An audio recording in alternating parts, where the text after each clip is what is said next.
How to hide your bio from specific people on Twitch.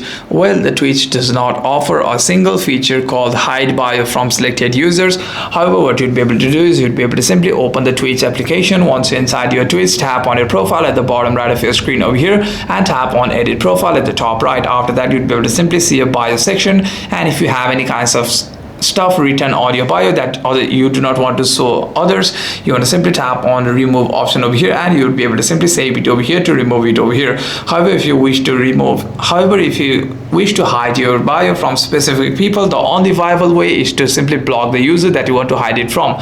You can simply go to your browse section over here. You can simply go to their profile, and once you're inside their profile, you'll be able to simply block them from here. Once inside their profile, tap on three dots at the top right, and here you'd be able to simply find the option to report over here. You can simply report them as well, and by doing so, once they has been reported or blocked, they won't be able to see your bio over there. Hope this video is helpful, and if you have any further questions, make sure to leave a comment down below, and I'll see you guys on the next one.